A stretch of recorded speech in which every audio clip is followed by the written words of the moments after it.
Good evening and welcome to the Minions of the Zoo Saturday edition. I'm your host and keeper of the Red Channel, and with me tonight are Minions 3, SkepTok. Hi, everybody. Serenity Star 13. Hello. And DrFunctional. Hello. So this is going to be a night of technical excellence. I can just feel it. No mistakes, no problems. It's all going to go. It's all going to be buttery smooth. Yeah, sure. You just fucking jinxed yourself. You know that. Yeah, I have to be up at 5:30 in the morning, and I haven't really been sleeping very well this whole week. Just too much stress about different things. I need to figure out how to live in the modern world before I'm not in it anymore. Anyway, enough about me. DrFunctional. I was going to say that, Silver, but you beat me to it. An awesome movie. Which movie? Hi. You Don't Mess with the Zohan? Yeah. It's like his last, half decent movie. It's just funny. It's just stupid funny. You get what you pay for with Sandler. So if you're not a fan of that style of slapsticky, stupid kind of comedy, it's not for you. But my most memorable scene is when Michael Buffer, not Michael Buffer, who's the billionaire mogul guy? Maybe it is Michael Buffer. Yeah, it is Michael Buffer. He's playing the Ted Turner type character. He turns to his assistant. He's like, "What's hummus?" He goes, "It's a soft diarrhea-like substance that they just love." And I'm like, yeah, it really is. It really is, but it is delicious. Chickpeas are pretty awesome, actually. But I told you. They are. They're so good. Chickpeas I love them are great. Just dried with just a little bit of salt, Skep. Oh. So, dried out in the oven, like a snack mix.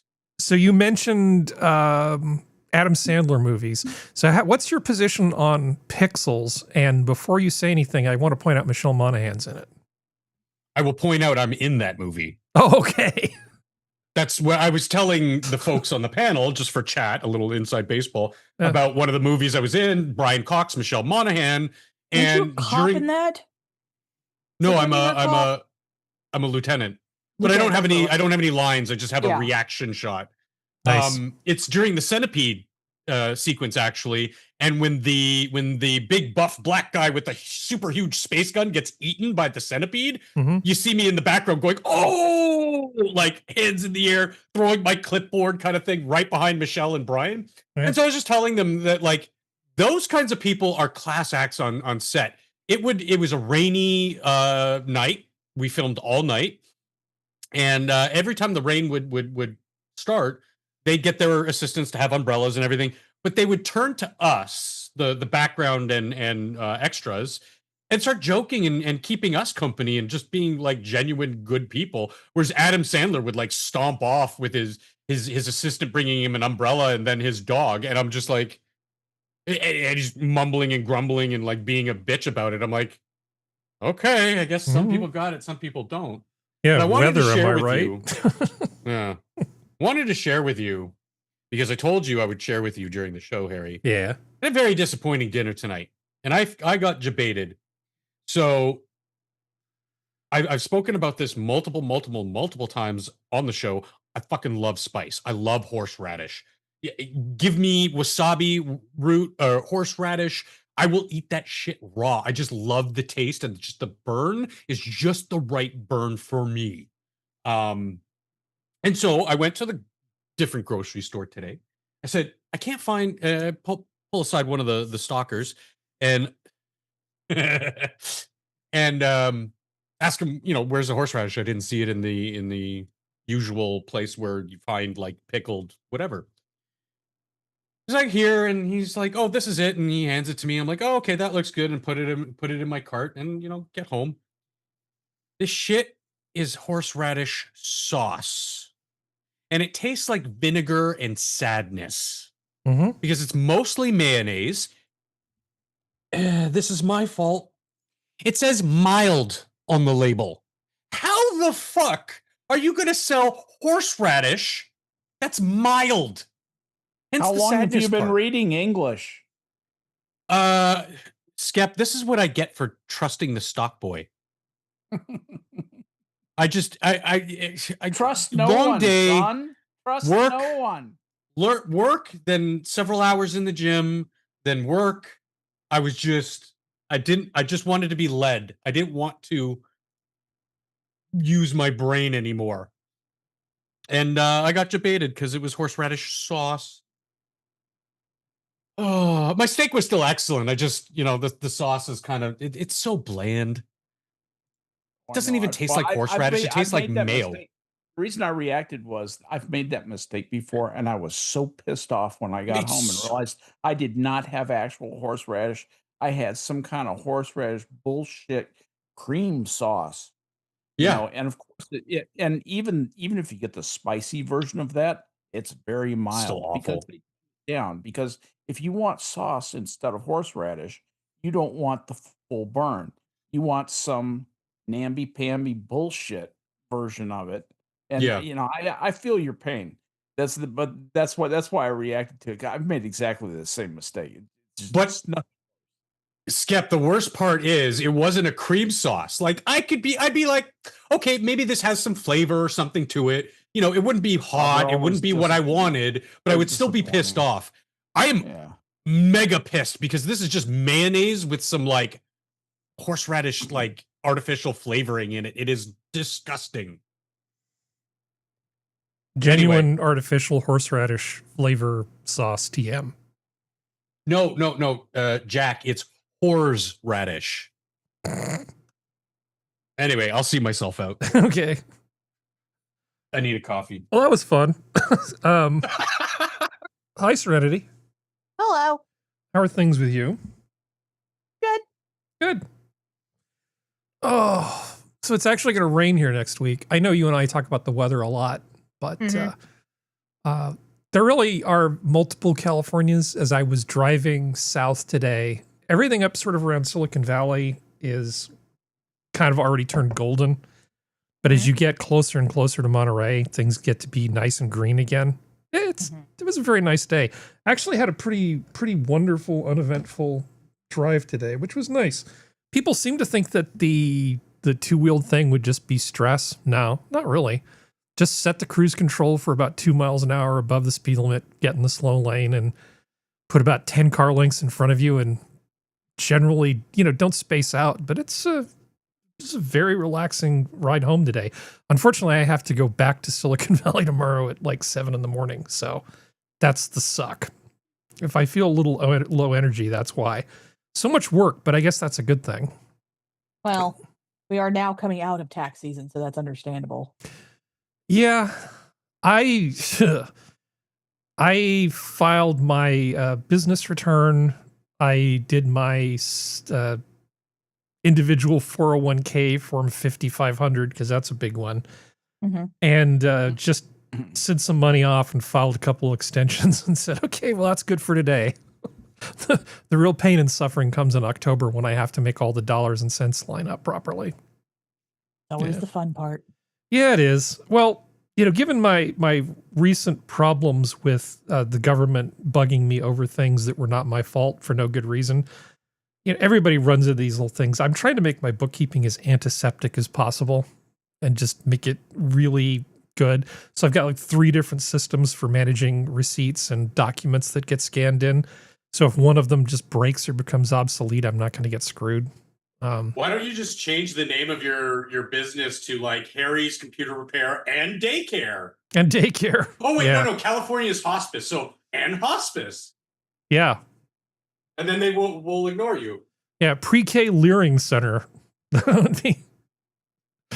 Leering centers are big. I've seen some of that on TV. There's some Leering centers in Minnesota. We're doing very well. In fact, one congresswoman became a multimillionaire. Yeah. Well, when they say that some of these immigrant populations are really the most successful amongst us, we just have no further to look than Ilhan Omar and her husband. Brother. They come in and create wealth like that. Yeah. I say, let's have more of that. Yeah, we need more of that. That's going to solve all the problems. I'll take 2, please. So I don't think we covered this last week, and I forgot to push it into the spreadsheet. Hey, so since I'm talking to Serenity, have you heard about the not Nick Shirley bill that they're talking about pushing in California? Oh, yeah. Okay, you've heard about that on the news. Yeah, so they've come up with some bill that's floating through committees right now and keeps getting approved. It would essentially, it's like they're billing it as an anti-doxing thing, but it's explicitly, well, it looks like it's purpose-built to make it so that people like Nick Shirley can't do journalism. It's absolutely the worst. That's what it does. That's what it is. That's exactly what So it I've is. told you about Rob Bonta, the Attorney General. Yeah. Okay. Mhm. So Rob Bonta, turns out he's married to a woman. That woman is in California government. The bill that was introduced, the anti-Nick Shirley thing, unofficially called that, was introduced by Rob Bonta's wife. Right. So a few weeks ago, Rob Bonta was on stage saying, "Oh, well, we got them, boys. We got all these fraudsters. It's all good." He was at the press conference. We got the people that Nick Shirley went after. Almost immediately thereafter, his wife is introducing a bill to make sure that doesn't happen again. Right. Yep. I don't know if there's anything wrong, but the smell and the look are so bad. Yeah, It's quacking like a duck. Yeah. Yeah, I mean, yeah, exactly. When there's this level of quacking, there are ducks present. how is West Virginia in this regard? I mean, I know that there are some people that are play loose with the Constitution at the local law enforcement level, but generally, is your state pretty well run, or is it all the same everywhere? Well, I mean, the thing is, the minute you start putting people into positions of power, that's going to happen. Yeah. But I think it's run pretty well. Our income tax keeps going down. Property taxes keep going down. Mm-hmm. I take that as a good sign more than anything else. So, Yep. And I want to move there. Yeah, that's revealed preference. and that's kind of the thing of like, as more and more time have gone on, because both sides are starting to get fucking cringy. I don't care what your political party is. I want to hear what you think you can do, what you want to hope to do, and the process of which you're going to take to try to get there. That's what I care about. Mm-hmm. Which I think a lot of this country is going that way because, like I said, both sides are getting excruciatingly cringy and self-righteous and just douchey. Douchey. And I don't have a problem with some of the stuff Trump's done at all. It's not that. It's just there's so many. It's that whole thing of like, it's not the absolute power corrupts absolutely. It's just the type of people who want to deal with the level of bullshit that government does because of all the red tape created by people previous to them draws a very specific type of person. And because it draws that very specific type of person, they're all insufferable. So it's just like, if you can find a half decent one in any level of politics, I'll take them. I don't care. Well, there are degrees, obviously. Oh yeah. Yeah. There's some Democrats I like. There's some Democrats I don't like. There's some Republicans I like. There's some Republicans I don't like. There are independents I like. I think our Green Party down here in the States is better than the Green Party in England because their Green Party is nuts. Oh God. Same. Yeah. I like the Constitutional Party. I really don't like. What was the one that Jill Stein was part of? Was that no? That wasn't Constitutional. That's Greens. She's I liked Nader before her. I don't like her. Yeah, she's crazy. Jill Stein is a nutbag. I've actually talked to her in person. Yeah, Nader is honest. Yeah, well, it's like I liked Nader because, like, he was honest. Well, the thing is, I've said it several times. I have never voted for either of the two parties since I've been able to vote for president. I have never voted for either of the two parties in any presidential election. I've voted Green, I've voted Constitutional, or I've done write-in vote. It's because I don't like anybody. I prefer Trump, Kamala, absolutely, but I didn't like. I think Trump needs to be a little less cart before the horse, kind of thing. But it's still massively preferable to Kamala. So that's kind of my stance. I like Justice, who was our governor beforehand. Massey's now our governor now, and he's not doing too bad. He's trying, God bless his little heart. But he's younger, and West Virginia is a bunch of good old boys, and there's nothing wrong with good old boys because good old boys are what keep the country running. But the problem is that good old boys also get very, very stuck in their ways. And while that can be good to keep the needle toward the center, that can also be very, very bad because it also means that anything that can be done to make things better gets stuck. And then you just have the same problem going the other way.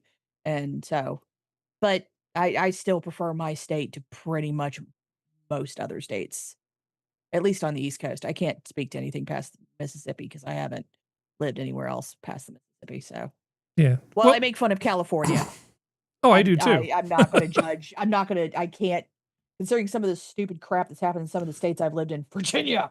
I'm not going to judge California too harsh. Especially Well, we're not the worst anymore. I mean, oh God, no. compared to Washington State and New York State and New York City, yeah, we're not public enemy number one anymore.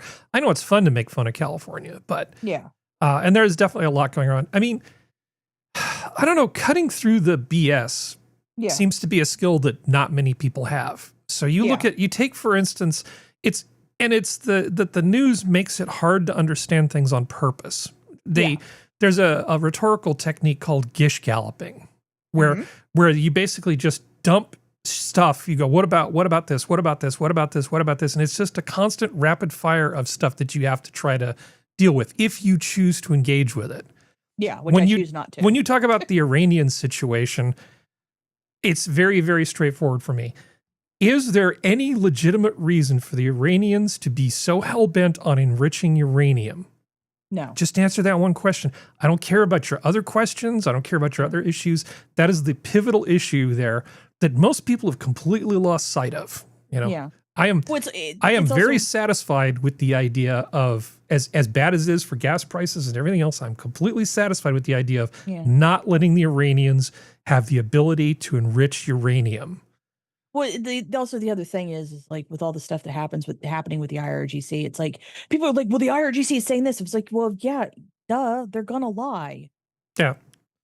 Well, like, why do you expect them to tell the truth? I don't expect them to tell the truth. But not you. But we can apply the same exercise to West Virginia versus California.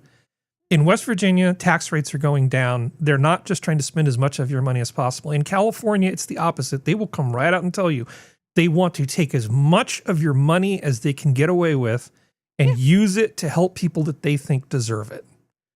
Well, it's all you need to know. Well, the thing is, it's not. I think that's the one issue with both New York City, Zora and Mamdani, and California, that entire West Coast and a few other places, is that I legitimately don't think it's because they think those people need it or deserve it. I think it's because it makes them feel like they're morally superior because they cared about the small guy. Yeah. You didn't care about the small guy. You wanted to be greedy. Keeping my money is not greed, but sure, honey, we'll go with that facsimile if you want to go with it. But that's kind of the problem, is that I don't, how do I say this? I don't care about feeling morally superior to people I do not know, or even people I do know. I don't care. I will do the right thing that I feel is the right thing because I feel it's the right thing. If that means giving money to the Salvation Army every once in a while, yes. If that means donating food to food banks, yes. Whenever hunting season comes through, we donate any deer that's left over. We donate the deer to a local food bank because around here, the local food bank will take it. I'm going to change my name to Local Food Bank and move to West Virginia. But it's that thing of I am doing it because I feel it is right, not because I am trying to prove I am morally superior. The issue with a lot of people, and the Republicans do this shit too, I want to make that very clear, is that there is a lot of moral grandstanding, moral superiority from people who feel the need to prove that they are better, but they don't actually want to be better. It's the appearance of being better, not actually being better. It's that thing. It's the nouveau riche thing with money. Old money doesn't give a fuck what you think if they have money or not. Old money will do whatever it wants with its money that it wants to do because they don't care. The nouveau riche care because they have, air quotes, worked so hard or whatever to get there, or lied or whatever to get to that point to show. So they want everyone to go, oh my God, they have so much money. And that's basically, it's nouveau riche of morality. They want everyone to fall all over them and go, oh my God, you're so moral. You're so good. I want to be like you. And that's what they actually want. They don't actually care about LGBT, whatever the. Well, They we don't had care about a people's skin color. well, we had a guy. Well, okay, but in terms of the right, this is stuff we've been talking about for the longest time. A lot of it boils down to two things, and it's all just like stuff people do in the bedroom. So it's like something related to that is abortion is one thing, Yeah. and the other thing is won't somebody think of the children / pornography? Yeah. Now these are both real issues. Yeah. Okay, I'm not saying they're not issues. I'm not saying we shouldn't pay attention to them. But if the vote is basically split more or less on 50-50 at the national level, and the people in the middle are the ones that are essentially deciding who ends up winning at the national level. Yep. Any kind of thing that's viewed as being a little too extreme, a little too grabby, a little too much in people's business is going to be a third rail issue. And why you keep licking the freaking third rail, meaning you won't be able to stop DEI and all the other things, as a political strategy, it doesn't make a lot of sense to me. I do think sometimes people throw this stuff out there because they think it's not going to go anywhere and they think it's not going to matter. And then it picks up a life of its own. And it's like, well, you touched that particular donut. That's yours now. So you're not, you're not getting away from it. I mean, it's kind of the Bernie Sanders thing about the fact that the man's talked about for decades. Yeah. Universal health care. Okay. You want to do universal health care. Myself, Skep, and most likely you and Functional too, all know what he would actually do, which he would just take the VA system and blow it up to a nationwide level. That's all he would do. That's not going to work because it barely works now, and it's a much smaller portion of the population. Who would do that? Bernie Sanders. That's because he's that lazy. He would just take whatever model the VA is and then make it bigger for the nation, and that's all he would do. I think he would take the Medicare model. I think he'd do it with compensation. I don't think he would set up plant and equipment. Do you? I think he would because he strikes me as that type of person. But I could be wrong. Those are good union jobs that he's creating. But either way, but the difference in money that you're talking about to build out, effectively duplicate the hospital infrastructure in the United States. Just nationalize them all, Skep. Yeah, that's what he would do. He would just nationalize all of them. Yeah. That's what I mean by he would make the VA system bigger. Yeah, Bernie, I'm the captain now, hospital administrator. But that's the thing. It's like he's had 30 years to do research to show how he could do it and work, and he never shows anything. If that's what you want to do, if that's what you and Ocasio-Cortez and all of you want to do, fine. Show me how you would do it. And don't just sit there and say, I would tax the billionaires and the millionaires. Cool. You're going to tax them. How are you going to tax them? What levels are you going to tax them at? How much of that money is going to do what? Or how are you going to ensure that you don't tax them so much they leave the country and then leave us in a hole? That's what I want. But a lot of politicians won't do that because they know they just have to appeal to the lowest common denominator, which are the stupid people on social media who believe in platitudes. And once again, this is both sides who do this. They all do the platitudes bullshit. I don't give a damn about your stupid platitudes. Cool. DAI sucks. Awesome sauce. How are you going to make sure that people get the right jobs and don't get pushed out for race or gender or whatever? Affirmative action, awesome sauce. Are you going to make it an easy path that if that actually happens, that someone can actually take this to court? Or are you going to make it harder for them because you're stripping the DEI and then also some affirmative action? I'm not saying that's what they're doing, but that's the thing. You need to give me info, not just a broad umbrella of a platitude. I need to know what you want to do. I don't need to know every brass tack because that's not going to happen because shit can happen. But it's kind of like the stuff with Zoran Mamdani up in New York, where he's stating that it'll take 4 years to build a state-run community grocery store. Why? Convenient number. That's about how long before he gets into his next election. Way, can I tell you that in Midlothian, Texas, they built a Tom Thumb, and it's about to open next week, about a mile from my house, and it took them, wait for it, 4 months. Well, that's the thing, is that New York is filled with empty grocery stores. The owners can't sell the business because it costs too much. But they're going to build their grocery store in a few years? Yeah. For $30 million. For $30 million, even though people have done the math and found out that grocery stores to build in New York, if you built from the ground up, would only take $10 million. Yeah. So that's the thing of a lot of palms need to be greased. Well, and that's the same problem California has. as we've seen Yeah. with the railing and the wildlife bridge. Wildlife bridges actually work. We have one here. We have a couple here in West Virginia. I know there's some up in If you can Pennsylvania. get them built. Yeah, but that's the thing of like they don't take that long. It's literally concrete and then dirt. That's all it is. Like that's No, it's permits. yeah, and when what's the greasing of the palms? It's like what people have found out when they tried to build ADUs in California is that an inspector from the county or the state would come out and they would go, "Oh, well, there's this one site problem. The problem is that the people who built the ADUs were good people and didn't realize the inspector wanted them to grease his palm." And so they Mm. kept getting hit by red tape, red tape, red tape until they just gave up. And it's like, honey, he wanted you to bribe him. Like, Yep. and that's He the can thing.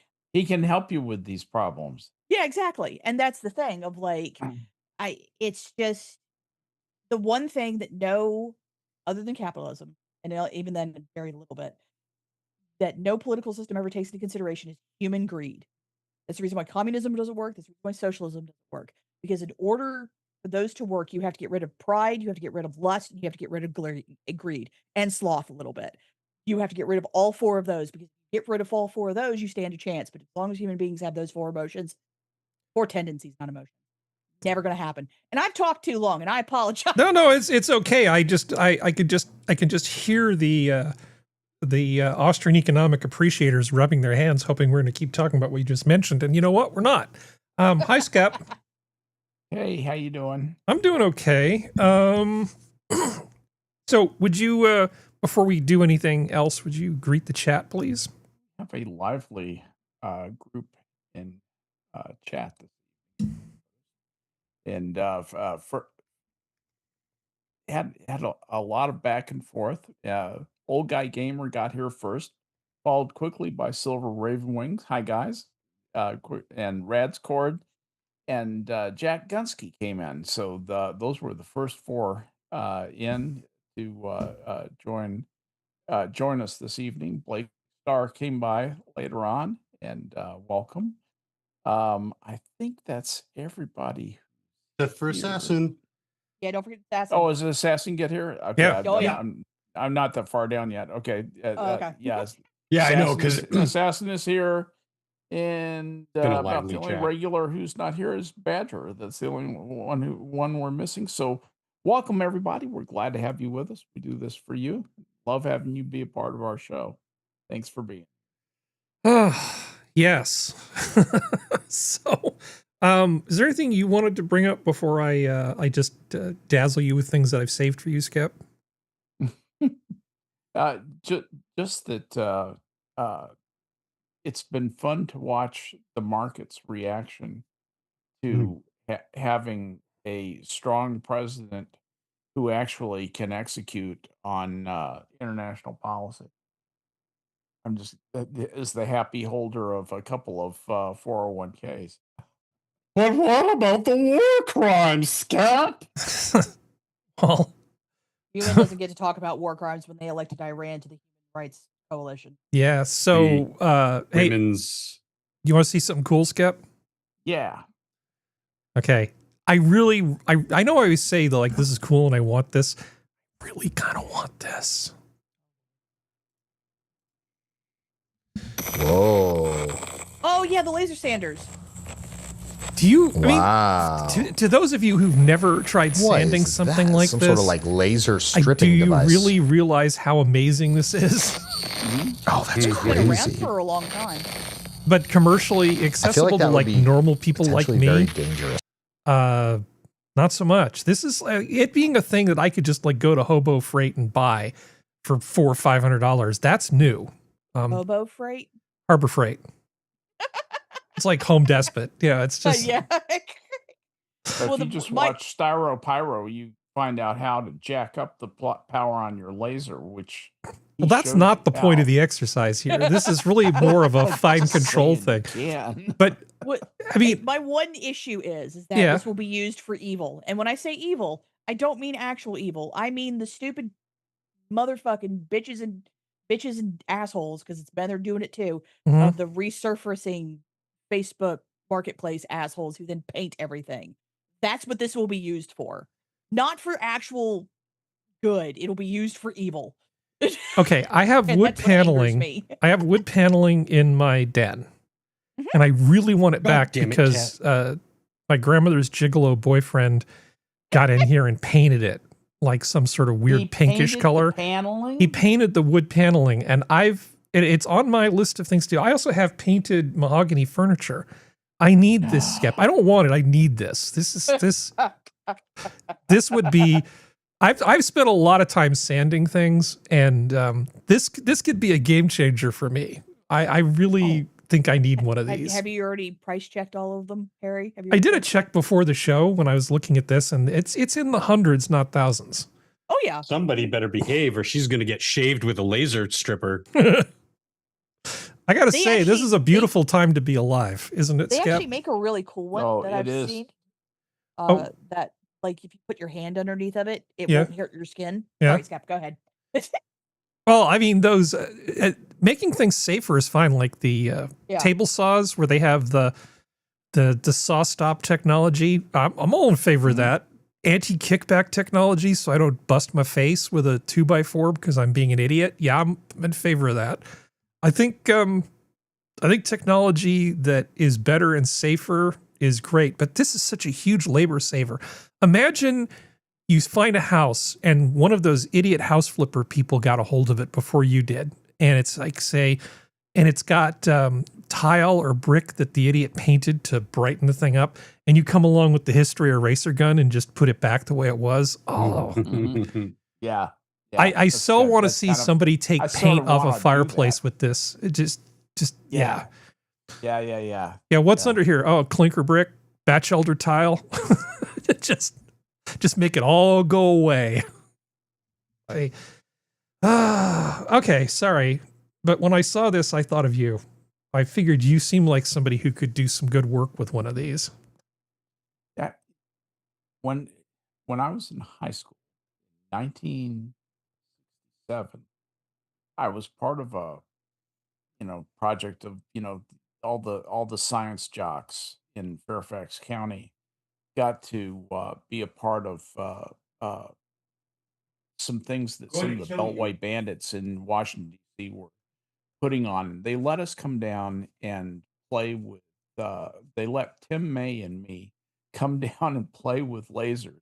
Melpar, which was a Beltway bandit, and they were doing research on lasers for at the time gun guidance and missile guidance, and and we got to play with their lasers, and as long as we didn't break them, and there was a tech there, and it showed us how the lasers work and whatnot. That was the coolest thing ever. And the lasers back then were huge. Lasers were the size of a at least a bag of golf clubs. That would be a small neon laser was that size, and the big ruby lasers were even bigger. Mhm. The pulse lasers that made tremendous banging sound in the capacitor's discharge. Boy, Tim and I had so much fun with those lasers. We burned everything we could think of to burn. Yeah. We reflected laser light all over the place. Down the halls of Melpar. It's in a big building, it has some long halls. We reflected all the way down the hall. It was great fun. Yeah, lasers are cool. Yep. So, in terms of the whole Iran thing, there was one funny thing that came out of it. So, I guess some cruise ships started going through the Straits of Hormuz, at least based on Is it Carnival? Yeah. it's the celestial disc. Hormuz usually has about 70 or 80 ships going through there during the day. Let's leave aside the fact that there's a creepy set of lips painted on the front of it. This cruise ship has got issues, but scrolling up to the thing, which is kind of cool, is shout out to Gary Larson for literally calling this in The Far Side in 1987. Through a gross navigational error, the Love Boat streams into the Straits of Hormuz. Things have they just don't really change, do they? Now, the plus que change, le plus la même chose. We As the saying have some goes. pretty good stuff on the spreadsheet, Skep. I have to hold back a little bit because the amount of cringe that's in the spreadsheet, we better not do it all tonight, or it's going to make people sad. Also, it's the Celestial Discovery. The Celestial Discovery, yeah. With the Y. For So Celestial. what kind of story would you like, Skep? Where would you like to begin on tonight's journey? I'm all about wish fulfillment, so. Tell me something science. Something science-y. Okay. Well, we have some Artemis follow-up stuff, and then we've got some stuff that, broadly speaking, falls under health. So the Artemis stuff is probably a little bit more fun. Let's do that first, since it's early in the show. So let's see. Make sure that you can actually hear stuff. Okay. So this is some video from inside the Orion capsule on Artemis 2, and you can actually hear this thumping noise as the positioning thrusters are firing on reentry. I did not know. This would be disconcerting to me. Okay, why are we not getting sound? Oh, because everything sucks, and this is what always ends up happening, No, right? there's no air in space. There's no sound in space. This is Harry. inside In the ship capsule. There is. This Yeah, is but in. no one can hear you scream. Not outside the Not ship. Pop. Okay, now we got sound. Okay. Oh yeah, that sound. Yeah, full of your face. That was awesome. Temps look good. Everything looks good. Ooh. Pressure. Yeah, if you don't hear that sound, that's bad. Yeah. Because then your heart Shouldn't- starts doing that as you shouldn't the imagine thrusters skipping off be the atmosphere. Shouldn't the thrusters be firing? Nah, it's okay. Feels like we're spinning. Yeah, it's so peaceful in space. Was they even showed a video of the like actual like what like you were inside the capsule and you could see the side window and the occupants of the full reentry and how it looks like a fucking fireballs outside your Yeah. like and it's like and someone in the captions put, I'd be so up for space travel if it wasn't for the reentry bullshit. You know, I thought about that, and as novel as it was, the reason I didn't put it in is because every single person coming down from the ISS has seen that same thing. We're actually pretty good at having people go from space to not space. Yeah. We do it all the time, and it is really cool because it's a less tested vehicle, so we don't know. And there was some concern about the heat shield on Artemis, but yeah, it's good.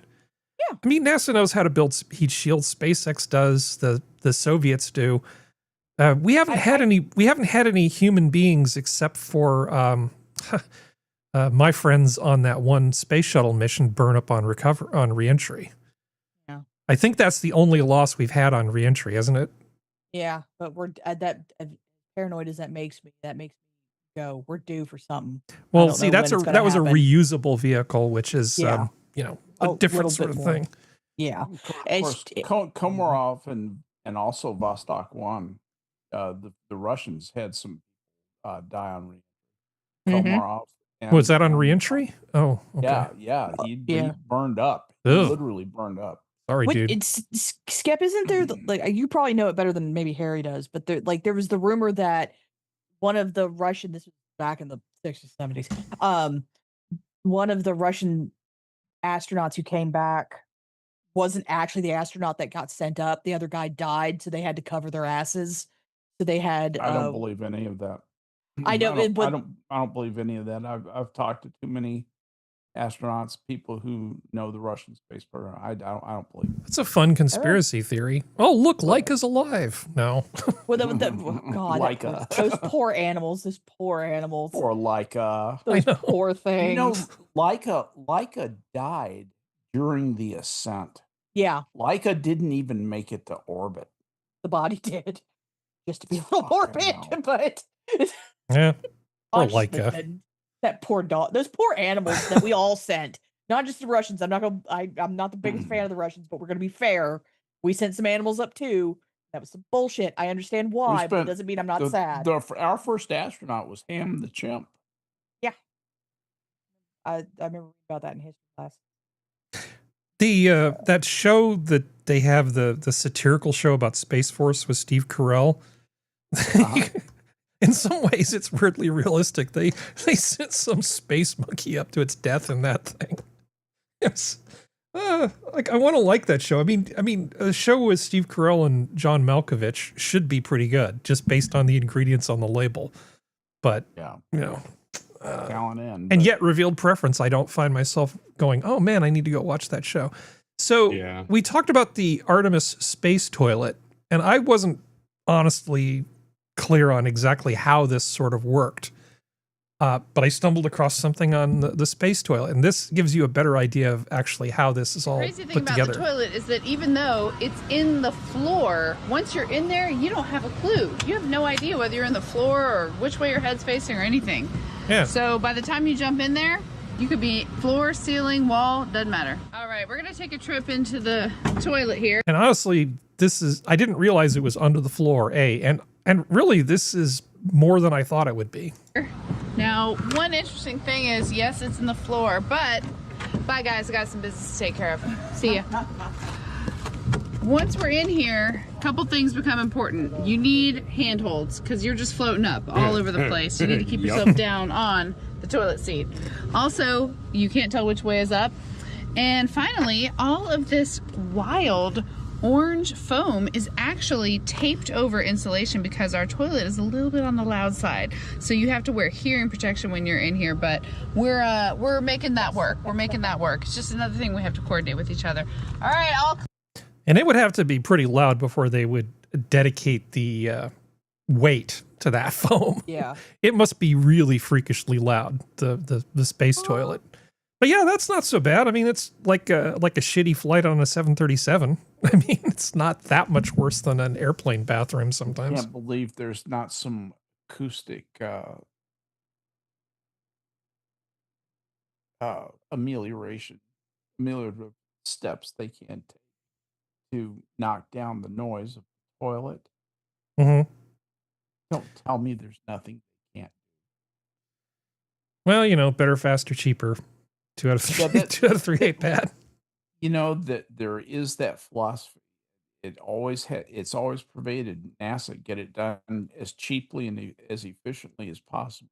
Problem when you have engineers running everything, they think efficiency is everything. Is the waste ejected into space? What the Artemis waste? The excrement. Yeah. I know that they dump all the stuff out of Artemis. I remember I think it was either Wally Schirra or Gordon Cooper said in an interview, he said there's nothing prettier than urine dump at sunset. Okay. Because I'm And, thinking like it's probably an airlock of its own, right? Because it's got to first oh yeah, it's combat the yeah. weight, the 0G, and get it away from your body, and then it's going to with Let me help you. Yeah.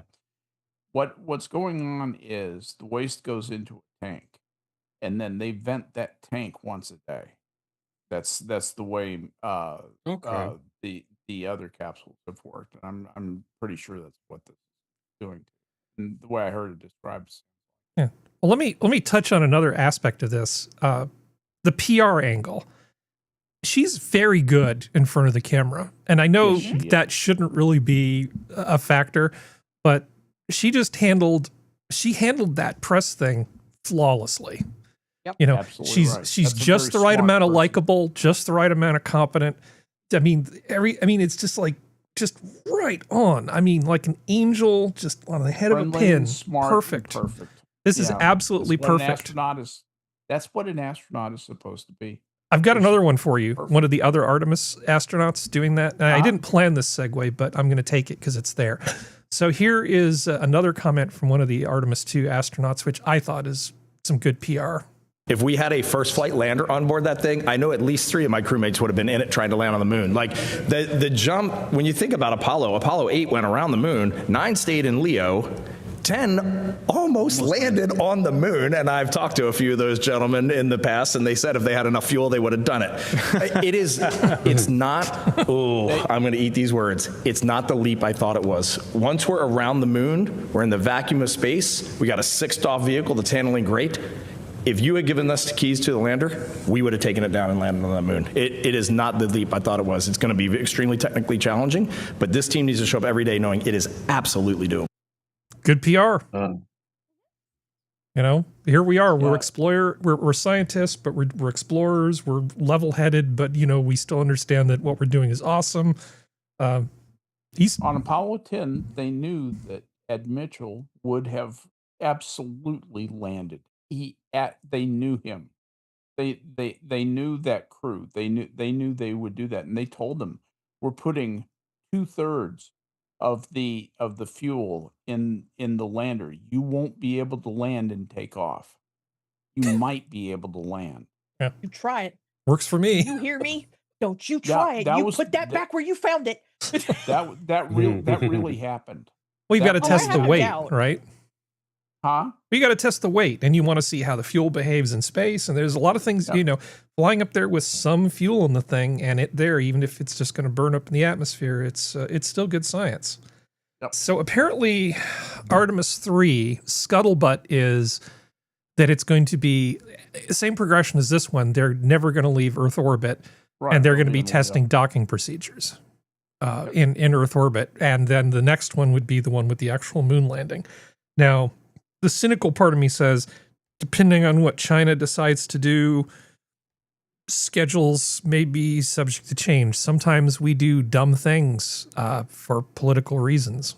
I don't have a problem with that schedule of doing it in Earth orbit, the next mission, and then landing. But if there was a reason, even a bad reason, to do it earlier, we certainly could. You know, you're right. And the pedigree of making those decisions, like what you're talking about, Harry, goes all the way back to the John Glenn flight. Remember that the first two American astronauts, Shepard and Grissom, went up on Mercury Redstones, didn't they? Mm-hmm. But not Glenn. Glenn went up on a much bigger rocket called an Atlas. And the Atlas was the one that you see blowing up on all the launch pads in those old newsreels. They hadn't had a great deal of success with the Atlas. But they made him ride that and scheduled it, even though there was more testing to be done. They scotched all that testing, and he took a pretty big risk riding that rocket. He really did. There was a reasonably good chance that something would have gone wrong on the pad. Mm-hmm. Agreed. And he knew it. He knew it, by the way. And he was like, go, do it. Oh, let's see. I feel like you asked for science. Let me give you one more science thing. Okay. Century-old cleaning. Century-old. That's a good song. Thomas Dolby is, he's still touring and stuff. I would totally go see him live if I had the opportunity. I saw that. Yeah. Yeah, he was just in Dallas. He's like, I'm an old English successful musician guy, so he's just living his best life now. Okay, so century-old cleaning chemical linked to 500% increased risk of Parkinson's disease. Now, it should come as no surprise. He's going to be here in August. Surprise to you, but trichloroethane is not good for the human body. and this is probably that's trichloro.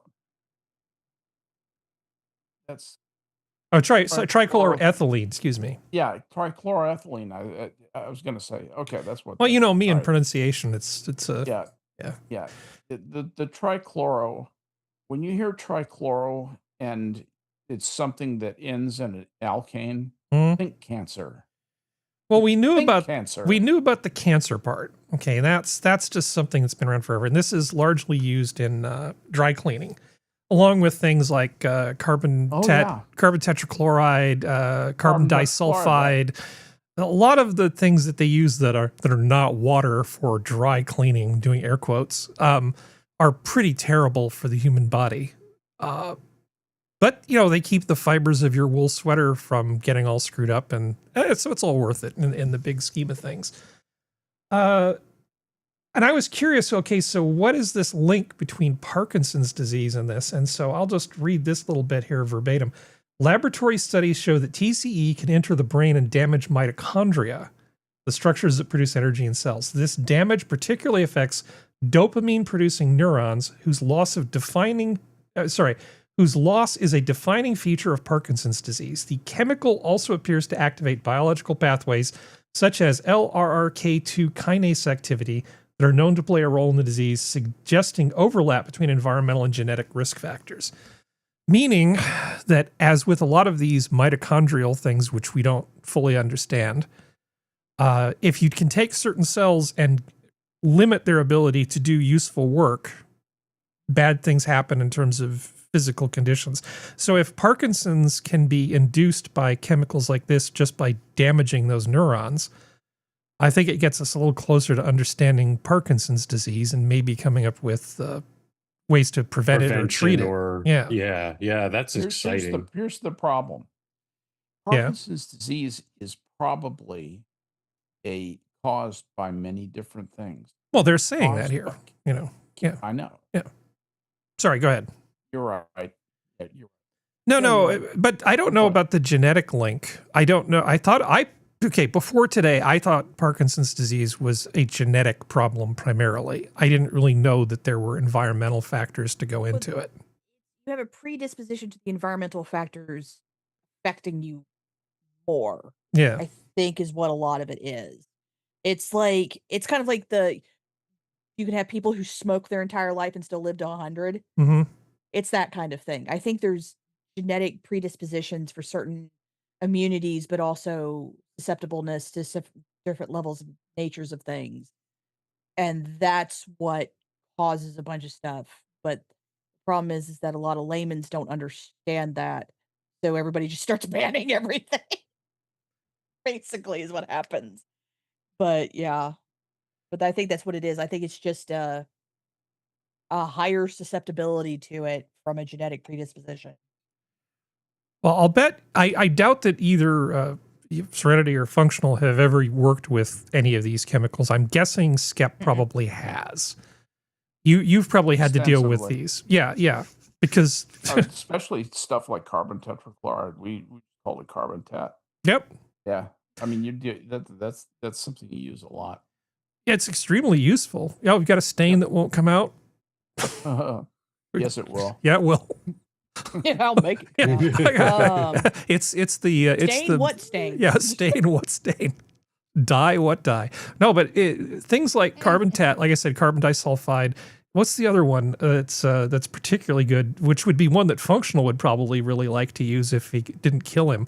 MEKP, methyl ethyl ketone peroxide. That's another good one. Yeah, methyl ethyl ketone peroxide. I haven't thought about that one in a few years. Hey, you work with paint? Have a little oopsie? Need to do a little cleanup? Got you. Take your skin off. It's fine. Yeah, methyl ethyl ketone peroxide. We got you. We got you covered. Woo, I can see my finger bones. I actually have a bottle of it over there. Good job. It's also because it's also a catalyst that helps resin harden. Oh God! And so I use a lot of resin in my work, especially if I'm making a chessboard or something. They're all the top is all finished in a very thin layer of resin coating. So to expedite that, a couple drops of MEKP, that shit hardens in 2 hours as opposed to 48. Lucky. It's not as obnoxious as carbon tat, carbon disulfide. But, I mean, tell me if I'm wrong here on the safety sheet. I don't think it's as obnoxious health-wise, but it's pretty bad. Carbon tetrachloride is a deadly chemical. Yeah. I'm not going near that even with my PPE. Like when I use the MEKP, I'm definitely using my PPE. Like I wear gloves, I wear a smock, long arm covers, the respirator, the goggles. Well, I have my goggle glasses, which I do the whole 9 yards because there's no way I'm messing with any of this shit. Even when I'm just spraying paint that aerosolizes, it goes into the air. I don't want that in my lungs. Yeah. But something like TCE, I'm not even going near. No. Oh, no. You don't want to do that. So I have another one for you. This one is going to set people off. So Serenity, the same people who thought they subbed the deceased astronaut, people who are not vaccine enjoyers are going to love this. They're going to love this particular approach. Okay, this nasal spray rewinds aging brain and restoring memory and reversing inflammation in preclinical models. So this is from Texas A&M, and they've come up with a nasally administered medication that seems to just reduce brain inflammation, improve memory, and it lasts for months per dose. That's cool. Now, but you get into, so it says like scientists call this slow burn neuroinflammaging, and for decades it's thought to be an inevitable price of growing older until now. So, but how does this work? What is this magical chemical that we're able to do this stuff with? It's mRNA. Okay, so at the heart of this groundbreaking development are millions of microscopic biological parcels known as extracellular vesicles. They act like delivery vehicles carrying powerful genetic cargo called microRNAs. Now, mRNA, I always thought was messenger RNA. I don't know what a microRNA is, but sure, whatever. MicroRNAs are like master regulators. They help modulate and regulate many gene and signaling pathways in the brain, but the delivery route is just as important. You snort it, it goes into the brain. It's a nasal spray. I feel like if you're having problems and aging is really screwing up your life, what have you got to lose with something like this? Yeah. I mean, we're not talking about giving it to kids. Yeah, if you're at the age, because I saw Alzheimer's in the article as you were scrolling. If you're at the age where Alzheimer's is starting to affect you, fuck it. Yeah. Like, let's go. You want me to take what? Never mind. I don't care. Just give it to me. Well, if my choice is buying this or the mint flavored gun oil, I'm going to choose this. Yeah. Yeah. I like if like thankfully, air quotes, and knock on wood, my only one family member really kind of so far that we know of in my immediate family had any kind of dementia like tendencies, and that wasn't until she was well into her 80s. But if I'm reaching 70s or 80s and I'm starting to have those moments, and if this can just make it so this way I can even buy time to get things in order to make sure I have everything in order before I have to go into a home or whatever, that will be worth it. Because it's like, if it's just this way, I can get my end of life care taken care of, get everything set up, make sure the family that I have can get taken care of and all that kind of stuff and be good. Like even just taking one shot, if it's like, oh, it'll up your chance of this. Does it give me another 6 months of free and clear cognitive ability? Yes. Fuck it. Give it. I'm 70. Why do I give a shit? Well, this is the, this is what I guess people refer to as health span. Not just lifespan, but health span. So how much longer can you be healthy? Which I think is good. I don't have a problem with mRNAs. I don't. The vaccine for COVID I didn't take because I wasn't around enough people to take it. Well, part of the reason for that is the hesitancy behind it is because we still don't know the long-term effects of messing with people's bodies with RNA. We don't know what these long-term effects are going to be. That's why I'm with you, Serenity, is once my quality of life reaches a certain downward trajectory, then I'm going to be like, sign me up for anything and everything you want to test on me to see if you can, even if it's for my tennis elbow, I don't care. I want to be a productive, my end of life to be something productive to give back to the ungrateful mass of humanity, you know? Well, it's like once I reach a certain age, give me the drugs, give me the LSD and the PCP and the pot and everything. Just give it. Like at that point, who fucking cares? Well, I went through that at 18, but you know, I know, but like in my strokes. 70s, what are you going to do? Arrest me and throw me in jail? I'm 70. Do it. Yeah. Come on. Take a little psilocybin trip with the goat. Yeah. Give it. Come on. I'm mad at myself. I'm trying to find something. I found a really amazing lecture on sort of evolutionary. It was like evolutionary chemistry. I can't remember the exact thing, and I need to find it and send it to Skep because it'll be an hour well spent of your life, Skep. I owe you that. So action item for me. I have to send that to you. But yeah, I think this nasal spray thing is pretty interesting, and it's Texas A&M. It's not like some fly by night outfit. Like a random. It's like a real place. I sort of have a little more trust now. This I got one more for you, Skep. So you still with me? Okay. This is a what would Scott Adams say type thing. Okay, so I'm going to give you some science, and I want you to think, put your Scott Adams emulator on while you're looking at this article. Saunas may do more than raise body temperature. They activate your immune system. So this is from the University of Eastern Finland. I feel like I don't need to read this. Yeah. I need you to scroll down. Do you think that your immune system may be a little more active in the presence of increased temperatures, like all cell activity does? Well, it's also a thing people like doing. Turns out to be good for you. News at 11. Yeah, so it's like amazing all the things that coffee were able to do, aside from stop prostate cancer immediately. Guess it didn't do that, but he would read like every other day something that coffee was supposed to do good for you in terms of science. So I think that a university in Finland telling people who like using saunas that the thing you're already going to do anyway is good for you, so you can justify spending money on saunas. And it's beautiful. Where's the center of all sauna in the world? Oh, it's Finland. That's right. Is it Finland or is it Sweden? I don't know where it would be. All those Nordic. They're all the same country, Harry. They're all up there together. So I'll let you in on a secret. Hold on. So Serenity was going to say something, and then you folks. Well, I found the study that they did on PubMed, and basically what it found was that it only works if it's in a regimented treatment style. Like you have to do it in very specific intervals for a very specific amount of time. It's not just the random, I'm going to go in there. Mind you, they also only did it on healthy 20 to 25-year-old men. So that's another thing there. Of course. But they did find that sauna bathing can be a way to improve it response, but it's only when it's undertaken as a series of treatments. Okay. It's the only time. So it's not a random, I'm just going to wiggle on, and it's not like the crazy people who do the ice baths. Yeah. It's not that. Yeah, it's ice is good for you. Heat is good for you. Yep. Neither is good for you. It's all good for you. But you were going to tell me a secret, Functional. Sorry. Oh, all of us snowback Mayo monkey countries where it's cold, we love saunas and hot springs. There's nothing better than being like out and about doing your daily whatever in the freezing white north, and then diving into some hot moisture. I just realized how that came off, but also yes, thank you. I love it. Yeah.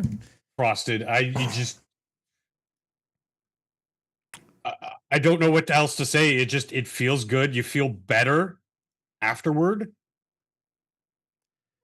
I'll turn my shower into a sauna at times, especially when I'm sick too, to sort of like clear the old nasal passages. Get the phlegm out. Yeah. Yeah, the spilkus. Get the gespilkus out of your spilkus out. I did tell you that a long time ago, younger Harry made friends with an older Jewish engineer. He taught me a lot of Yiddish. It was pretty fun. Yeah. It's so funny. As much Yiddish as my Goische Kopf could kind of incorporate. Prospero turned me on to this YouTube Yiddish skit comedy. And it's hilarious because I'm like, I've never properly learned Yiddish, but I know enough German and I know enough Hebrew. I'm just like, oh my God, it is just like the bastardized cousin, inbred cousin of both. I can understand what they're saying. This is insane. Did somebody say Germans? Yes. New German search engine lets people check whether their relatives were Nazis. I feel this is healthy. This is very healthy. I don't want to know. Right? I don't want to know. This seems like, because I was jokingly saying the other day that I think what I should do is I should get all of my regrets, write them down, and then order them in terms of how much I regret them, because that would be healthy. I was being sarcastic. And then I stumbled across this and I said, never mind. Of all the not healthy things to do, why? Why though? And I wrote the theme here as sins of the fatherland in square brackets. So the Germans could lay off on the self-hatred. They really could. but the issue is that we all know it's only going to be by the self-flagellating ones that are going to look it up to see if their own relatives. This will Yeah. be weaponized against people by other people to be able to go, well, you were related to a Nazi. We all know what this is going to be turned into. I pulled it up, Serenity, because Yeah. but they outright say to encourage confronting family history. Who? Which ones are still fucking alive? To what end? You're gonna go to your grandfather who like had nothing to do with it, even though he was a member of the beat the shit out of him. Just how dare you? Like, yeah, you're gonna beat him in his long care home now that he's like 109. Like the Argentinians need access to that freaking thing, though. Yes, because I still maintain to this day David Pacman was not one of the Jews that escaped to Argentina. He's one of the Nazis. Probably. Darren goddamn Teed. This is stupid. I'm sorry. Yeah, this is just stupid. You are not responsible for the sins of your father or your grandfather. Now, if you have like stolen art hanging above your sofa and you can find the family of the people who it belonged to, you should give it back. Okay. But other than that, it's like you are not responsible for what your parents do. Also, the thing is like during World War II, like people want to do the morally flagellate and all that stuff, but it's like, do you understand how many of the German people were starving? Like, do you actually understand? Like, most of the ones who joined the military weren't doing it because they were like, we hate the Jews. They were doing it because there was literally the only way to ensure to put food on the table because the country was so badly destroyed. Like, I'm not gonna upper ranking military units. Yes, absolutely. Like generals and admirals and all those. Yes, good portion of admirals would know that kind of stuff, what was going on. But the lower ranking ones, who cares? They were doing the thing that they thought was for their country and to put food on the table. Get fucked. Like, Although, do you remember the hilarity that came from the whole your ancestors were slave owners a few moments later? Yeah. Basically. You know, it's gonna, you're right, it's gonna be the self-flagellating or like justice warrior types, and then they're gonna go, oh, my great-grandfather was, an SS officer. But that's the thing of like, it's not even just, I'm curious what they mean by Nazis, because like, does this somehow also include some of Mussolini's people? Does this somehow include some of the Japanese? Like, we've forgiven Japan, Germany, and let it go. Most of them are dead and gone. I think they're all dead and gone at this point, right? Like, I mean, it just, who cares? The last D-Day veteran nobody is passed responsible away for anybody else's sins but your own. Yeah. So the last veteran of D-Day on our side passed away. The likelihood that any of these people are still alive, very, very low. And like Hitler's brain in a jar, maybe, but sorry. But it's like, unless it's like what Harry said, unless there's like a painting that that you have known, and everybody in the family talks about the fact that it was stolen from the Jews, and you let it stay there, then I may judge you a little bit. But at the same time, I'd be like, how do you even know there's any family left, and it might as well sit somewhere where it's safe. But just stolen, because they stole from churches, they stole from anywhere they could. Yeah, they stole from everybody. If you know that the lineage of the piece of whatever you have goes back to there, maybe you should find out who it belongs to. If you can make somebody who was wronged whole, sure. But even if you were talking about just giving it back to the church, I don't know. I'm not really sure that accomplishes anything. The way churches are burning in Europe, I really wouldn't give it back to the church. Well, you know what would help with that? That asbestos flocking stuff, that they used to have in the spray cans. Just spray that shit on there. Okay, so let's see. Where do we want to go from here? Palette cleanser? I have a lot. I've got a lot of great palette cleansers. Do it. Let's see. And I mean, not even the cringe palette cleansers. I mean, I've got some ones. So let's, here's sort of a semi palette cleanser. We haven't checked in on the robots for a while. Oh, geez. Right? The delivery robots. Not the clankers. What? Oh yeah, it's the clankers. So we're gonna check in. Let's see how the clankers are doing. Don't date robots. He ran into a bus. So he ran into the glass in a bus shelter. Don't So worry, the that's- taxpayers will pay That's for a it. seer. He's very loud. Maybe make him be less loud. Yeah. We can't hear it. Oh, you can't hear it? Nope. Oh, good, because it was really, really loud. Are you sure it's Nasir and not Asir? Yeah, I know, because he could show this thing. So here's one just going through the glass on a bus shelter. Okay, it's bad, but yeah, see, Nasir could be worse. This isn't really the future that we asked for. How about this clanker? Oh, gee. Oh, no. Oh, yeah, I saw my. this. Oh. Yeah. So this is in Los Angeles because we don't want to stop the fire trucks there, apparently. So one of those stupid delivery robots holding up a fire truck. But I give you the most satisfying one of the set of 3. Motion wheel. Oh, train hits it. Yeah. Run the clanker over. Run the Oh, clanker over. yeah. Fuck yeah. That was very satisfying. Oh. Yeah, run the clanker over. Run it over. So things are going really well with the delivery robots. Oh, boy. I hope the laws are being enforced in such a way that when they do fuck up like they do, it's not a common occurrence, but it's common enough that we have delicious videos like this. Mhm. You think about all the tens of thousands of robots out there delivering people's McDonald's. He's using the But- Asimov pronunciation. I like it. Yes.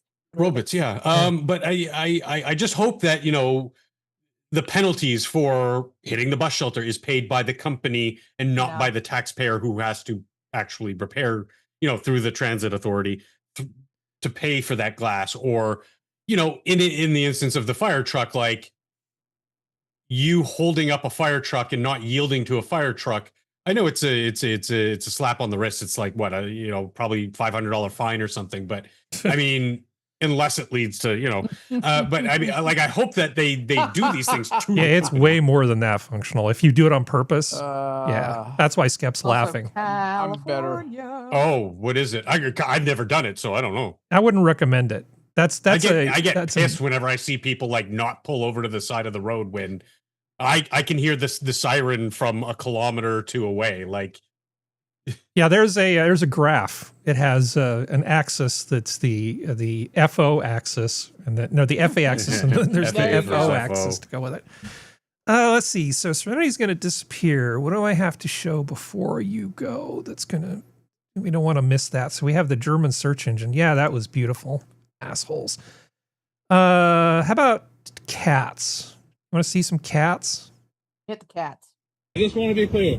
You're upset because we made friends with your cat? You're unreasonable people. You're holding our cat. Yes. Go in your yard and say, Mercury, go home. Don't come in our yard anymore. She will Mercury not does listen. not She's care. A cat. She doesn't speak English. It's a cat, dude. Really? Okay. All right. Well, we'll have the police department figure it out. Absolutely. Good idea. All right, you Does that cat look like it just does not care? Because it really it looks like does. it likes his new owners. It likes the car just fine. It's not going It likes the anywhere.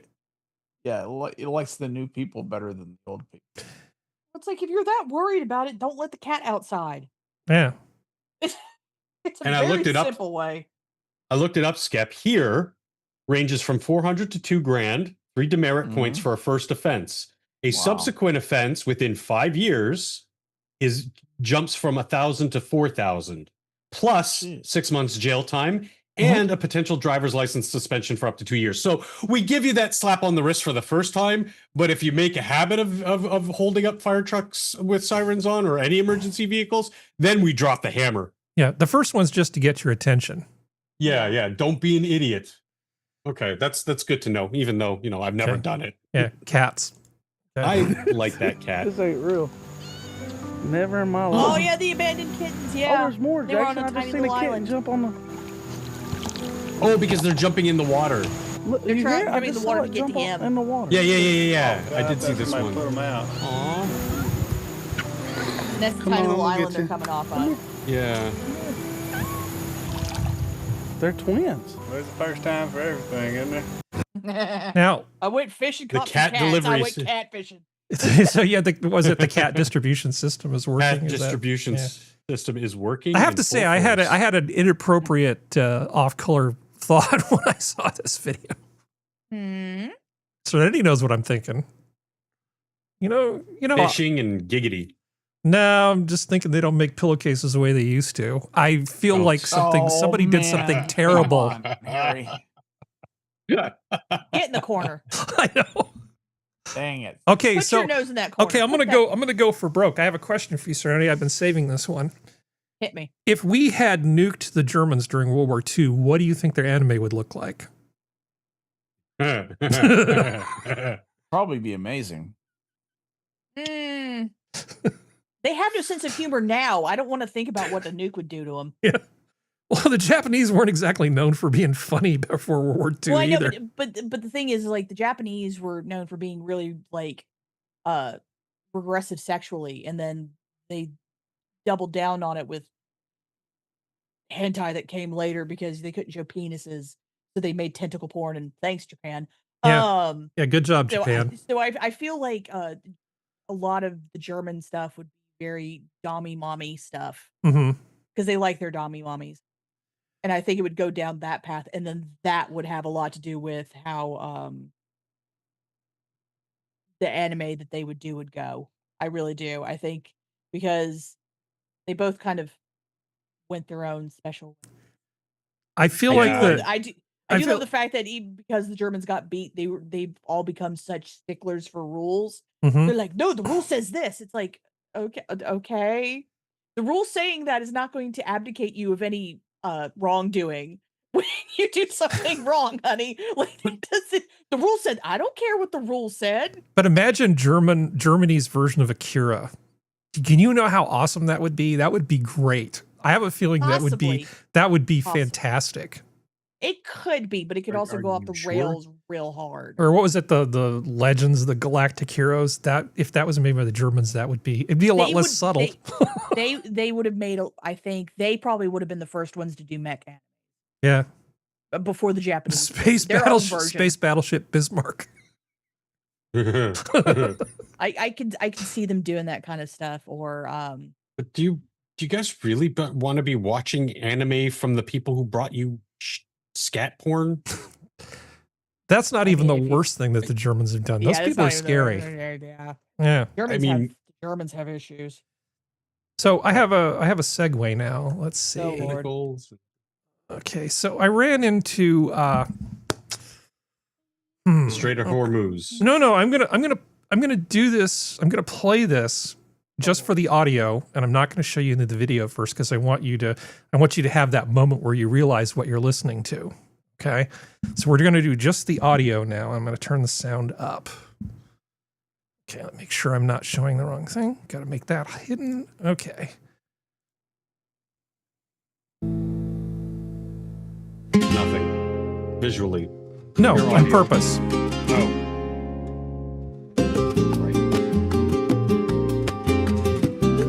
Sounds AI. No, it's not. No. Sounds familiar though. Can you name that tune?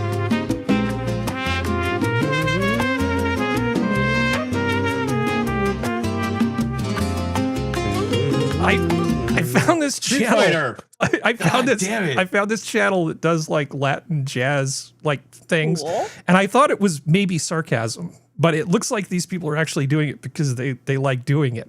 Now you may recognize this from like I guess Sargon of Akkad's entrance thing, which was Family Jewels. Yeah. Or from having played the video game, but I actually have to say I could listen to this while cleaning house. This is great. Well, that sounds a lot like what would play for it's not his actual theme. I know it's not his actual theme, but it sounds like something that would play for Vega. Vega's Oops, sorry, let me turn that down. But this whole I just think this is it's a beautiful world we live in where people can take the same thing and make it into lots of different stuff. I don't think this is AI from what I can tell, but I could be wrong. There's a trio out of Japan that do a lot of jazz covers of Ghibli music. I like them. So I have one more cover from these. This is Wit of Sound. I have one more cover from them. So here we go, Serenity. Oh, the Chun-Li one is great.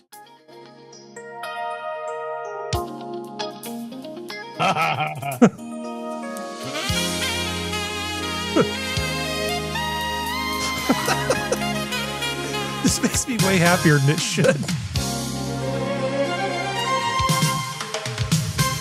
Vamos a buscar las esferas del dragón. Es el secreto más estremecedor. Okay.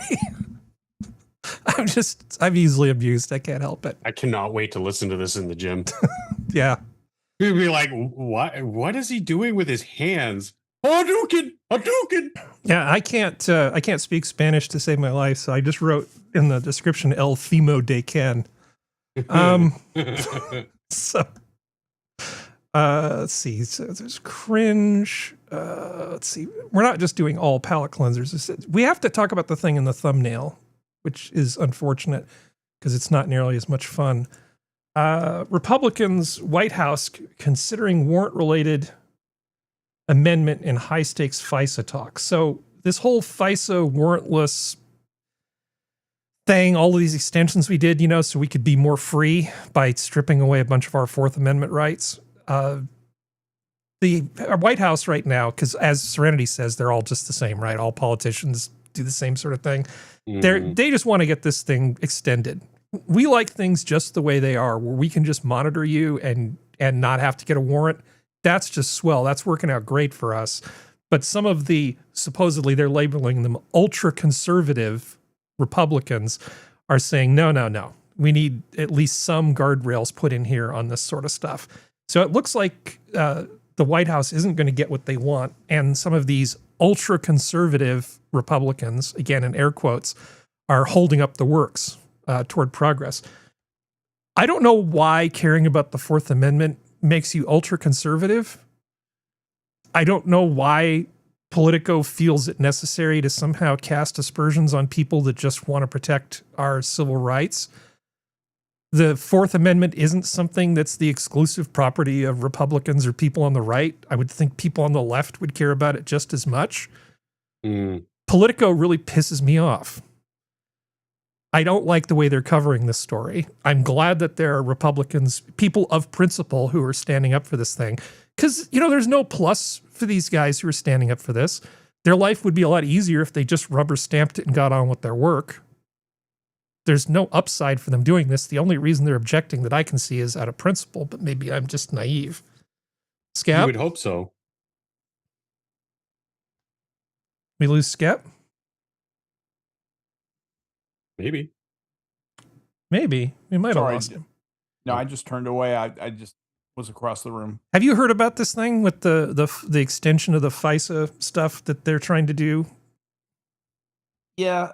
I think that's a lot of posturing, a lot of Sturm and Drang. FISA and the FISA courts, that whole thing, that's a very specialized tool. At least it has been.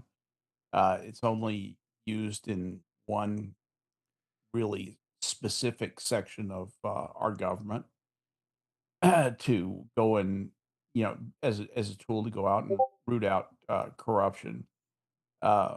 I don't get too excited about them regulating this or not regulating this. I think that what's going to end up happening is this is going to coalesce into a larger test of Fourth Amendment that'll come up against the Supreme Court. And then I hope they do the right thing from the Fourth, which needs to happen. Well, didn't they use a FISA court warrant to unmask a lot of Trump stuff during in the run up to the 2016 election? Absolutely, they did. Absolutely, and those were all FISA. Those were all FISA requests, and that was a clear abuse of the system.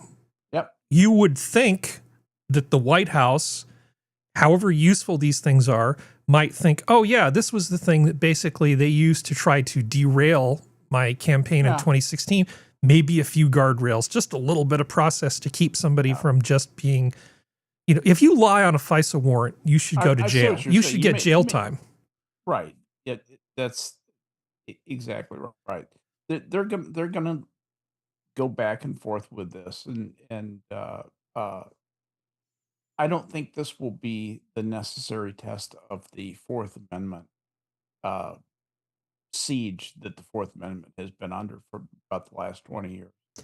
No, this is just one part in an arc of stories on this topic. Unfortunately, I wish this was the only thing. The real issue that we need to worry more about, because us regular people probably aren't going to be wrapped up in any FISA stuff. I just wanted to point out how terrible Politico is. This is not. This doesn't have to be a left-right issue. This is a, do you care about legal process or not? It does if it's Politico. Yeah, apparently it does. So there have are you? No conservatives. There are only ultra conservatives. Yeah, there's only ultra conservatives. Right. Yeah, those are the bad ones. I guess that makes me ultra conservative instead of a radical centrist, which is what I really am. Super hyper uber MAGA. So have you heard about fog reveal? Okay, so fog reveal is a service where what they do is they weaponize the advertising infrastructure on your phone to gather position data, and then they sell this data to private companies and to law enforcement. And if you go through their federal gateway, they also offer a service where they will unanonymize the data that they send, meaning that the police can use this to essentially draw a geofence around a location and give a time period and say, which advertiser IDs on which devices were in this region during that time. And then they can press a few buttons and see where the people in there went after that. It's an extremely powerful tool that allows them to do warrantless mass surveillance of people with no guardrails. How does it track? What it does is all these little apps and things on your phone, there's an advertiser ID buried in your configuration settings. And all of those little things on your phone, your browsers, and all the little apps that have position data report back that into infrastructure. This company gathers all this data and puts it together to make this huge mass surveillance tool. That's going to be the remedy. The consumer has to provide the ability. The consumer doesn't even know this is buried in the advertising stuff. So sorry, go ahead. It's going to require development just to make what the scenario that I'm talking about come about, to have one central point of control for the user. Say, this works. Make me a private person. Yeah, this works, and it's been in existence since these articles are from 2022. Okay. Now, so if you're on the left, let's motivate people. If you're on the left, you could use this in Texas, why people on the left would care. Suppose there's an abortion clinic in a state where abortion is illegal. You could use this to gather data about who works there, who goes there, all that kind of stuff. This along with things like the traffic cameras, when you start aggregating all of this data, you can basically surveil somebody without a warrant. If you wanted to put a GPS tracker, if you were a cop and you wanted to put a GPS tracker on somebody's car and you wanted to track them, you would need to get a warrant to do that. You'd have to go before a judge and give them probable cause to put that on there. But you can buy this information off the market.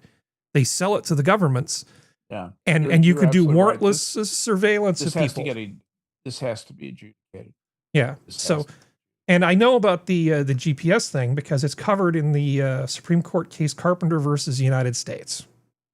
And that comes down and it's very straightforward about why they think this is not such a good thing. You have to get this thing. Now, interestingly, of course, Thomas and Kennedy both had dissenting opinions on this, and for the majority, it was written by Roberts. So it's the expectations of privacy in this age of digital data do not fit neatly into existing precedents, but tracking persons' movements and location through extensive cell site records is far more intrusive than the precedents might have anticipated. Yeah, you think? So the use of third-party data sources to circumvent the government's obligation to obtain warrants is a fundamental problem that needs to be addressed.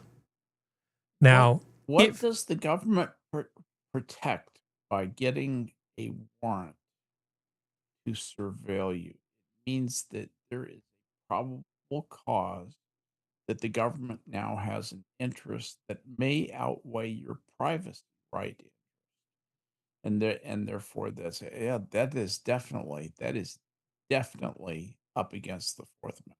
I mean, that's all it is the Fourth Amendment. The Fourth Amendment says that, you have unreasonable search. Yeah. It's a search. It's an Wait, unreasonable you search. guys have laws to prevent the government from unlawful search and seizure? Yeah. Yeah. They wrote it back God, in what's the it like? 18th century. 18th century, they came up with that stuff. What's it like to have privacy laws, Skep? Pretty cool. Unfortunately, they didn't. My they country's didn't a conquer joke. Canada like I recommended. Yeah, or at least Maduro are fucking.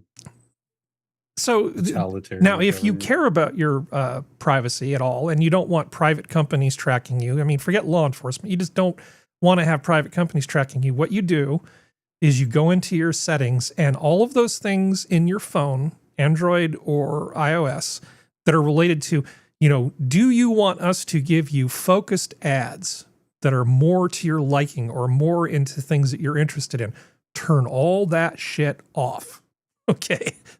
Just say, I'm perfectly happy getting ads that I don't care about because I can skip those just as easily. You do not want to allow the platform to send you any kind of targeted advertisement, because that's tied into this advertiser ID thing, which is a unique identifier for you and your device, which is the thing that lets them correlate all of this data.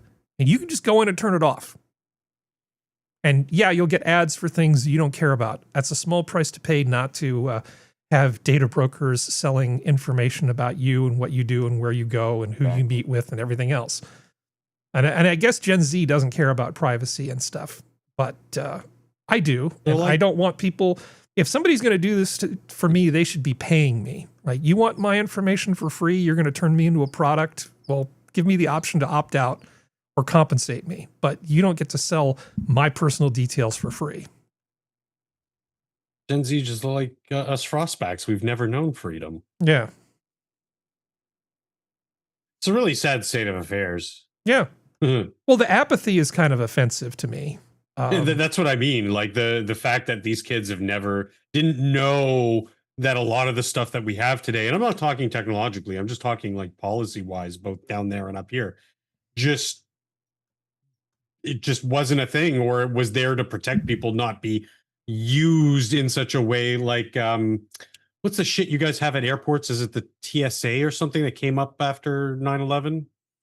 I put the link in the chat for anybody who's interested in how to turn this shit off on your phone. Sorry, your question was about after 9/11. What was the question? Functional. Sorry. The DHS created a new thing at airports. Was it the TSA?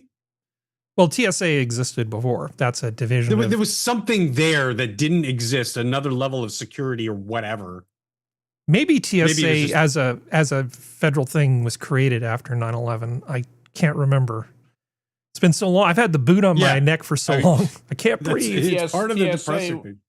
TSA was created just after. Oh, okay. So it is TSA. Yeah, like a lot of people after my age, like they think it was always like that. I'm like, no, it was crossing the border across Canada and the United States. I gotta drive, just be like border guard either side, either American or Canadian. Reason for visiting? Oh, we're just gonna go shop. Okay, have a nice day, eh? Or reason for crossing the border? Oh, I live in Canada. Okay, have a nice day, eh? Mm-hmm. The Americans were always so nice to us. They would make fun of our accents, and we would just like, everybody was friendly. Now it's like, it's like the things you see in narco terrorist movies on the southern US border, where they've got dogs everywhere sniffing for shit. And like, I understand things have changed to warrant that, but it's like people just yeah, they don't understand what it was like, what we gave up. I'll tell you, flying used to be fun. Remember the movie Airplane, where the kid goes, it's Robert Grayson. Yeah. Timmy, do you like gladiator movies? I don't think they could make Airplane today. I really don't. Let's see. Well, Unless they made everybody black. Let's go to California's dumb. Turkish prison. Let's go to California's dumb. Okay, so this is the most first world problem, but highly relatable anyway. Safeway customers are livid over new, completely useless grocery bags. So, Functional, you live in a big city. Imagine, if you will, you go to your market and they decide to give you a grocery bag with no handles. And this comes as a surprise to you. What? And all let me guess, over, this is all one of over those San shitty Francisco. fabric bags too? No. These are paper bags because they keep going back and forth about which one's going to save the planet faster. I'm okay with those paper bags that don't have handles. Yeah. Well, if you have to actually carry stuff any distance, it could be an issue. That's why I go to the gym, my dude. Yeah. So I can carry 20 bags on one arm. No, but there's no handles. How are you going to carry 20 I understand. bags? I've gone to smaller markets where they use those paper bags still because plastic bags are outlawed up here. Of course, everything you get, your produce, your frozen stuff, your this, your that. You want to get chips and dip? Well, there's a plastic container and a plastic bag. Everything's plastic, but the second you check out, they're like, no, we can't give you a plastic bag. No, these are paper bags with no handles. Meaning if trying to get home is going to be a pain. Ones. Yeah, they're just old school. I don't really have too much of a problem. And I know with the that. handles just tear off if you put any angle on them. You know, if you don't hold them exactly perfectly. But that's how you get your stuff home. So if you live in San Francisco, I feel like they're nerfing the grocery bags on purpose to force you to bring a reusable bag. Yeah, that stands. This is a very California way to go about it. We don't want to pay for bags. We don't want to deal with bags. So we're going to buy bags that are really hard to use to force you to bring in this thing. We won't tell you that's what we're doing, but that's what we're doing. That's the subtext to this, because that's the only way this makes sense. Why go out of your way to piss off your customers? That's what I'm saying, Assassin. You just, tuck it like you would a baby. So you got 2 or 3, whatever. Yeah. 3 bags of groceries. It's not like I'm bringing home 8 bags of food anymore. But hell, I can carry 3 bags on each arm if they've got handles on them. But are you going to eat that much food? Well, it depends on how long you're shopping for. It's not for one night. We have refrigerators that actually hold stuff in the United States. This isn't France. Well, our refrigerators can hold stuff. I don't look know. at me. I go to the market every day, and it's all fresh and organic. Shut up, France. Every other day. Shut up. Yeah, shut up, France. Okay. So this happened. California man accused of using pasta to replace stolen Legos. Wait, what? Yeah. So this guy started buying like Star Wars Lego sets, the expensive ones, and then he would take the Lego pieces out and then put in dry pasta and then return them. And then somebody sounds like it has a little bit of weight. Sounds like, and then somebody would buy the thing and go, "Wait, what?" And then contact. This is fusilli. Yeah. It's a rigatoni. I would think rigatoni would be just about right. Oh man, just watching that video, just like the guy is. Yeah, this is the suck. But again, a very first world problem to have, right? It's like, I bought this thing that was a useless toy and it had food in it. Imagine my outrage. Yeah, but those toys cost more than my grocery I know. for a week. I know. Yeah. And oh my God. And so he separated it and bagged the individual. Oh my God. Yeah. Pretty cool, huh? Oh my God. This guy was running a ring. Well, $34,000 worth. And he got his ass thrown in jail. Yeah, well, don't mess with the Lego police. Yeah. You never mess with Disney. Well, I've never been to Legoland. I didn't even know that existed until about 10 years ago. I guess there's a Legoland in Southern California. You can go there and it's like all things Lego. That sounds cool, I suppose. Yeah, but Lego used to mean something. Like, you would, like, as a kid, I would get like just a big bin full of random Lego bricks, and I would build multicolored Star Destroyers and Starship Enterprises and stuff out of Lego bricks.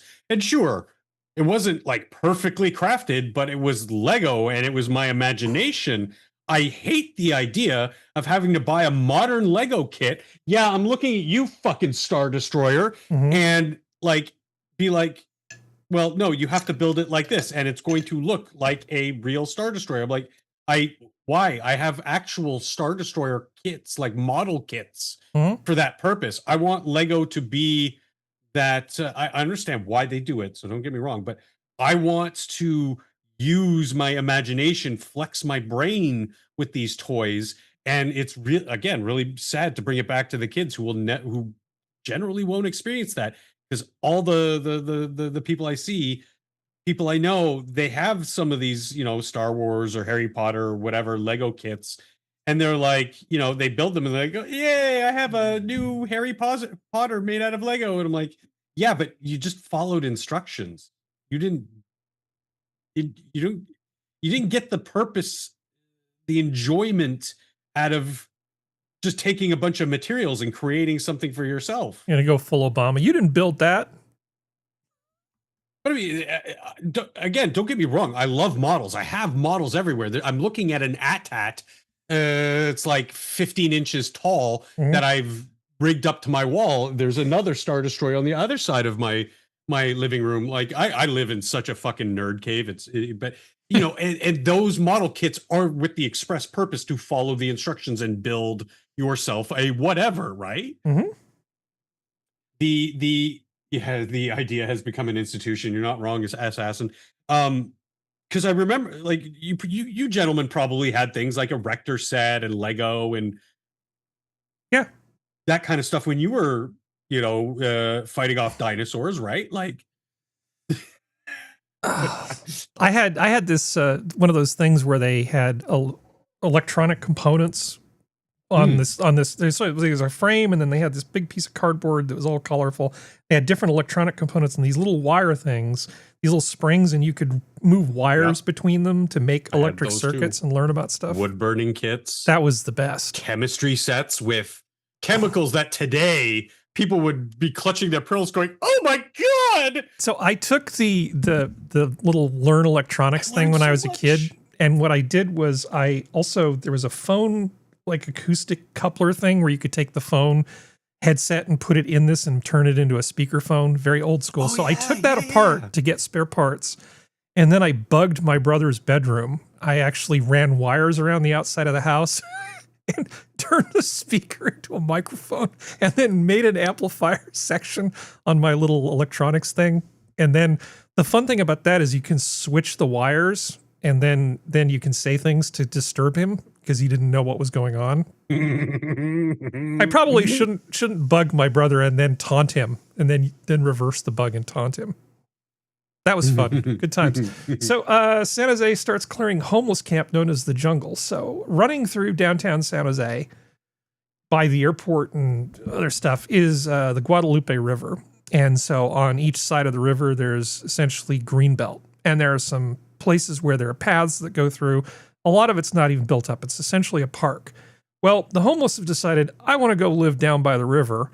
And it took them 5 months to get to the point from deciding they're actually going to do something about this to actually doing something about this. So pack probably up and twice move the cost. Out. Following 50 days of warning, San Jose sent crews to start clearing out some of the city's most infamous homeless encampments. Now, that encampment known as the Jungle is just off of Center Road, and it drew national attention in 2012. So it's basically across the street from the petting zoo, Skep. As a symbol of our region's homelessness problem. NBC Bears' Robert Honda is there, and Robert, the city is vowing to clear out the jungle. This time they say they're doing it for good. Yeah, totally. This is the lower bowl area of the site, still called the Jungle.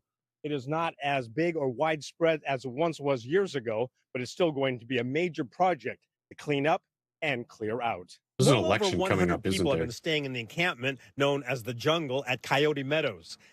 Yeah, I mean, this is people just building shit, right? You know, they're just like, okay, I live here now, so let's take a look at this person. In the sweep out in stride. Another guy looking for work and trying to get by. What's your plan then right now? Just keep moving forward. But one volunteer. Yeah, okay, so do you see any kind of disability or impairment or whatever? Maybe I'm just being the asshole and I'm totally willing to accept this. But I feel like this is a choice in this guy's case. Like, he's just decided if there's free land, I'm going to build on it and save some money. Maybe I'm just the asshole. But I see a lot of these guys, they aren't just like freaked out people. They're pretty much just homesteading down by the river. And I view this as a problem because this is public land. And some of these people are really sketchy. You know, they're like sketched out on drugs. I know people who volunteer at like community gardens and other things that are near there. It's like near the Elks Lodge. And these kind of crazy tweakers and stuff come rolling out of here. I don't have a lot of patience for this sort of nonsense. I'm glad that the guy who's the mayor of San Jose, in a different world, he would probably be a liberal Republican, but he knows he can't call himself that or it would be political suicide. They're trying to sort of clean up San Jose and they're trying to clean up San Francisco. I don't know, man. I'm just... this problem isn't going to go anywhere anytime soon. It's hard to clean up when the cause of the trash in the first place is the one cleaning up the mess. Yeah, because this isn't just tints on the sidewalk. I mean, these people are just like building a house. This guy's fixing his bike. And this is an otherwise really nice area. On a hot summer day, the shade from the trees and stuff, that's a great place to go down and be if it isn't full of crazy homeless people. Yeah, the shore of Toronto on Lake Ontario, 15 years now, was a well-known tent city down there. And they cleaned it up and they got them out. And of course, all the progressives were like, but the poor homeless people. It's like, we don't care. We don't want to go down to the beaches or the docks or what have you. Go for the walk. We have a beautiful boardwalk along the waterside now, connects all the major parks, and go down the boardwalk with a bunch of sketchy homeless people, a lot of which have severe mental problems. Some gentrification. I don't like the forced stuff, but I mean, you cannot allow people to just stake a claim and be like, this is ours now. It's not how our societies work. I think this guy would, if you gave him a shovel and some snippers or something, and he had like a bunk to come back to in some conservation corps, I don't see any reason. I don't see why this guy couldn't be out clearing brush somewhere in exchange for a cot and three squares. Well, I mean, where's he getting the money for that relatively nicely looking newish hat? I mean, there is a little bit of scuffing on it. Yep. Got some decent pair of specs on. He's dressed okay. Yep. I agree with you. I don't see any problem with this guy, particularly on the surface, even though I'm sure the other, there's probably 20% just like him, 30% just like him. And then the rest are, your typical homeless for whatever reasons or choices. Funny, I had that same discussion about what we were talking about earlier today at the gym. So, I mean, here's a thing that some well-meaning people are doing. So is Serenity back? No, probably not. Okay, so Santa Cruz. Can I grab a drink? Okay, here. Just Places, in partnership with People First, are bringing back a building method that was used back in the 1800s. By farmers who had no resource for wood. So they saw these bales and realized these are like building blocks, the way Legos, kids play with Legos, etc. So they started stacking with bales and built really substantial homes and churches in Nebraska in the 1800s. And several of those homes are still standing and occupied. Yeah, so I assume Skep's probably familiar with the idea of using straw bales to make houses. You've probably seen about this. Now, as an insulating material, it's really not much different than recycled blue jeans or horsehair or all the other things that they've used in the past.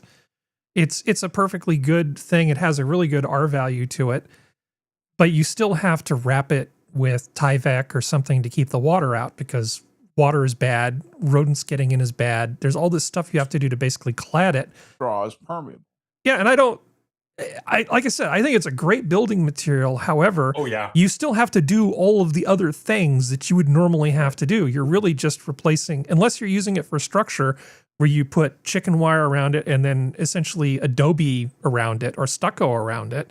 Which is doable. But that's not what they're doing. You look back here and you see. I would do it Aries way. Yeah, you look back here and you see, like, what is that behind it? That's a wooden wall. And it's going to have sheeting and all this other sort of stuff. You're not really accomplishing anything. This is like, I'm not really sure what they're doing. other than virtue signaling that they're using a natural material in their building. Making it flammable as hell. Yeah.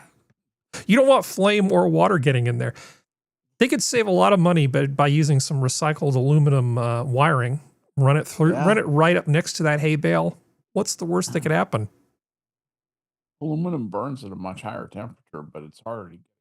I feel like this is nice, well-meaning people not thinking things through completely.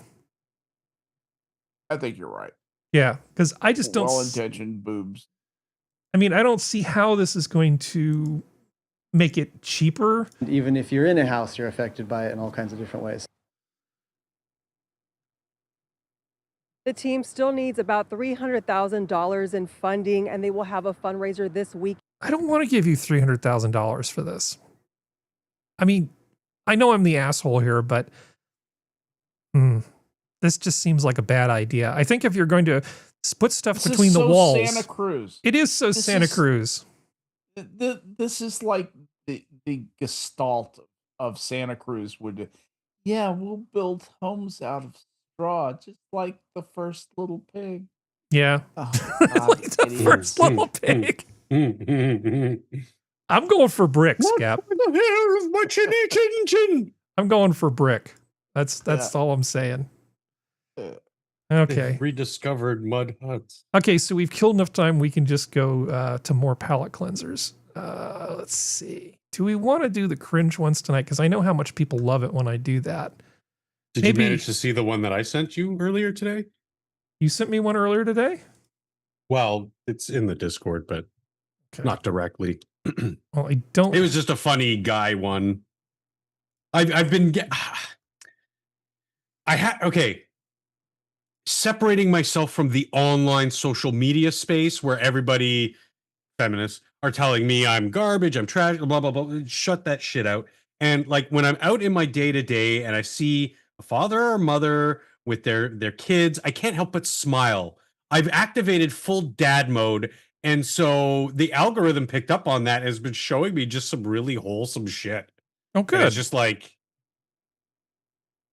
it is good because it's actually, and maybe this is the insidious part, it's gotten me back on scrolling platforms like Facebook and Instagram. Just, I'm bored, don't feel like reading, so I'm going to flip through stories for 30 minutes. Well, let me show you what the algorithm's been feeding me. Multiple versions of this.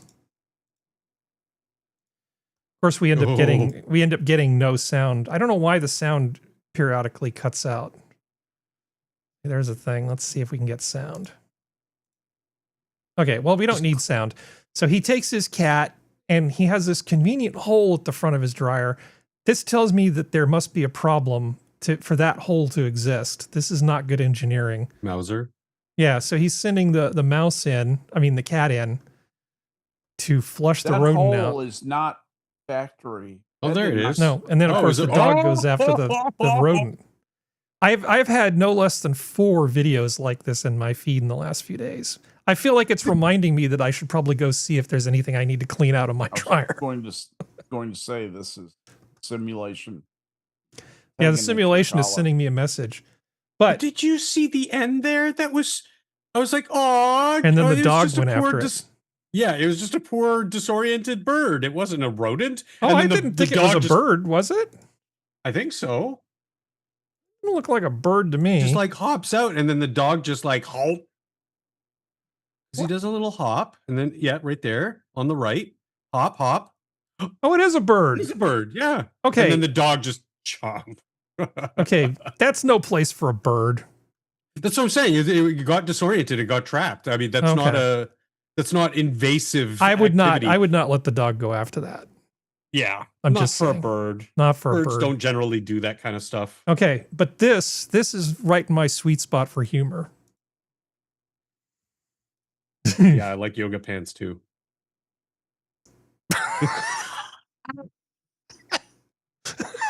You know what? You can hear her inner monologue. It's like, God damn it. I hate this so much. Why are you doing this? She puts it back in there. Just wait for the end. Push it down. Okay. Oh, I know what's going to happen. Okay. There. Okay.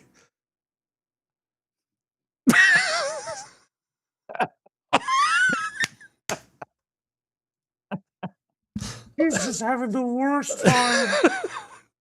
Oh. Let me tell you what a guy does. A guy lets it hit him in the head, hardly even notices it. The piece of trash falls out. He notices it, but doesn't do anything about it. He empties the rest of the thing out, walks back, picks up the other piece of trash, and goes about his day. Throw it over the fence to the bad he's neighbors. Out of here halfway through this video. He's already finished the task. I feel her pain, though. I really do. Men and women. Yeah. What? I feel her pain, though. I really do. I feel her pain, too, but... No. Well, remember the one I showed a few years ago with the little kid? I mean, he was just, and it was like on a windy day and he was fighting with the trash can and he lost. Yeah. That one was pretty epic. I don't know what it is about wheelie bins versus people that amuses me so much. For all intents and purposes, they're inanimate objects and people are getting beaten by inanimate objects. I mean, it's pretty good. They're awkward and prone to motion that is a little bit unpredictable and not something you use every day. No. And I tell you, I would have wheeled that bin around and pushed, not pulled. Well, yeah. That's what those bins are developed for. It's much easier to push those than it is to pull them. Okay, so here is a beautiful product placement. And I've simply labeled this UK Birds. This is a great product placement. This is perfect for the last part of the show. Okay. Like birds or birds? Oh, but we need sound. Okay, let me see if I can get sound. I don't know why I end up not getting sound, because this is not going to work without sound. I'm filming my... Okay, there we go.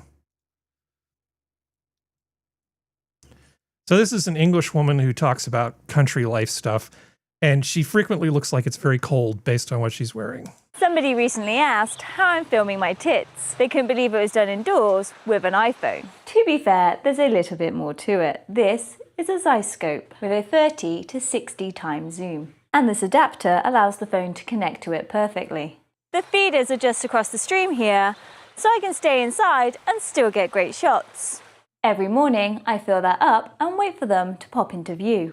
And the reason there's so many is I built a bunch of these. With those and the food, they're always out here and hopefully very happy. Now, based on the kind of content she seems to do with a brief observation. Those are European tits. I would say that this is a very effective advertising product placement for that product.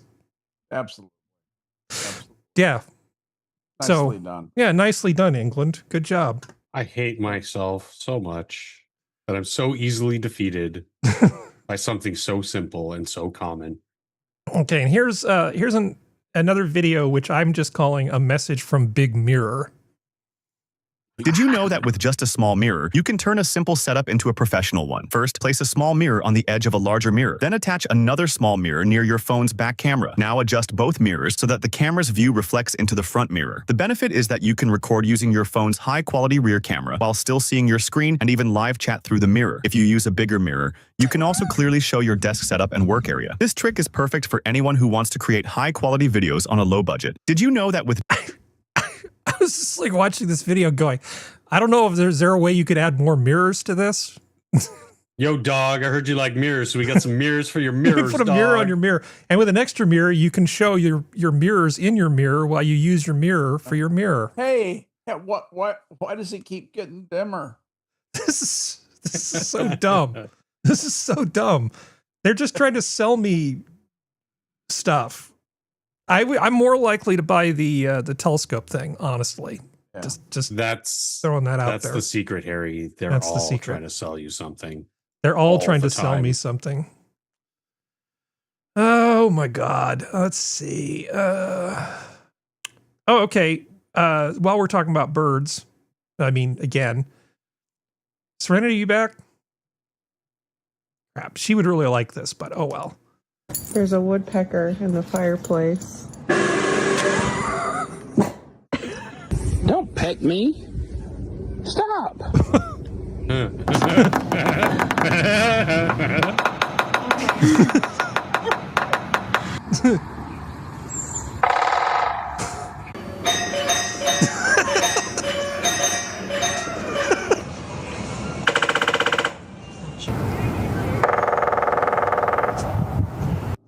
They always said you should think twice. I don't even think once. He's so big. He's pecking a hole. Were you just cold? Is that it? Okay. Those are the kind we have up here. Guys, there's a giant fucking woodpecker right there. There's a wood. Those things freak me out. The big ones with the really long beaks. But this Those one in guys- particular, where he's like pecking the doorbell, Oh my god. Yeah. I'd lose that my is shit. that is pretty great. Nature's fantastic, isn't it? Yep. And birds are fun. Birds are just good fun to watch. Yeah. This is Some of fine. them can be. This is fine. Oh, well, I got to bed up early in the morning, so I think I'm going to go ahead and take all of the other palette cleansers, of which there's several really good ones, and I'm going to just put a pin in them and we'll bring them back next week. So, I think that's excellent. any final thoughts from anybody before we go? You can blame Canada. It's fine. Okay, I will. Oh, It's good for General Bull Moose. It's good for the U.S. yeah, I can blame Stock market's Canada going crazy, and we're at war. for Go, go, go. MMIWG2SLGBTQQIA plus. You know that Oh, yeah. that's missing and murdered immigrant Indigenous. women, Yeah, indigenous women, girls, two-spirit. Oh God, it's a Yeah. lot. So I'm going to blame Canada. But anyway, this has been your Minute Yeah. Zoo for Saturday. Thank you, panel. Thank you, chat. Zoo's closed. Bye.